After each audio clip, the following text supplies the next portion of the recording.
மாலை நேர வணக்கத்துடன் ஆரம்பம் செய்கிறேன். கடந்த வருடம் இந்த மேடையில நான் விருது வாங்கினேன். இந்த வருடம் விருது கொடுக்க வந்திருக்கேன் அப்படிங்கிறதுல ரொம்ப மகிழ்ச்சி அடைகிறேன். யார் இந்த பாரதி? சினிமா நடிகரா? இல்லை, கல்வி கடவுள். ஆட்டம் போட்ட ஆங்கிலேயரின் அடக்குமுறையை எதிர்த்த ஆக்ரோஷமான புயல். பாதகம் செய்த பரங்கியரை பதைபதைக்க வைத்த ரதி. பூமிக்கே அடங்காத புரட்சி கவி. விடுதலைக்கு குரல் கொடுத்த கவிதை குயில்.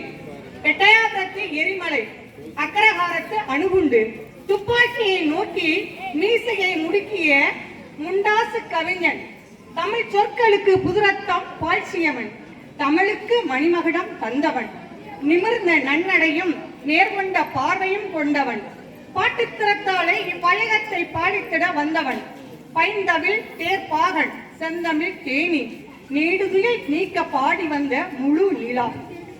செய்யும் தொழிலே தெய்வம், அதில் திறமைதான் நமது செல்வம் என்று கொக்கரித்தவன், சுதந்திர தாகம் தணியாதவன், அச்சம் தவிர் ஆண்மை தவறை, உடலினை உறுதி செய் மொழிதல் ஒளி, குன்றன நிமிர்ந்து நில் வேதம் புதுமை செய், புதியன விரும்பு என்று புதுமைகளை சொல்லி புதிய ஆத்தி சூடி படைத்தவன்.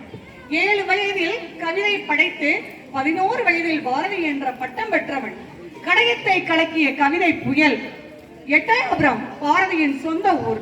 கடையம் செல்லம்மாளின் சொந்த ஊர். இந்த ஊர் மாப்பிள்ளை, இந்த ஊர் மருமகன். இவர்கள் திருமணம் நடக்கும் போது பாரதிக்கு 14 வயது, செல்லம்மாளுக்கு 7 வயது. பால்ய விவாகம். அந்த காலத்தில் மனைவியர் வீட்டை விட்டு வெளியே வரக்கூடாது என்று இருந்த காலகட்டத்தில் எல்லோரும் பார்க்கும்படியாக அவள் தோள் மீது கைபோட்டு கொண்டு இங்குள்ள வீதிகளில் உலா வந்தவர். எவருக்கும் அஞ்சாத மா வீரன். அதனால்தான் யமன் கூட எதிரில் வர பயந்து யானை வடிவில் வந்து தூக்கி எறிந்தான். வாழ்கின்ற போது செத்து செத்து பிழைத்த அவர் செத்து போன பின்பும் நிரந்தரமாக வாழ்ந்து கொண்டிருக்கிறார். அவர் வாழ்ந்த இந்த மண்ணில், உலா வந்த இந்த மண்ணில் நடைபெறுகின்ற பரிசு விழாவில் பங்கேற்று உங்கள் முன் பரிசு வழங்குவதில் மகிழ்ச்சி அடைகிறேன். எனக்கு வாய்ப்பளித்த அனைத்து நாள் உள்ளங்களுக்கும் என்னுடைய மனமார்ந்த நன்றி, வணக்கம். நன்றி மேடம்.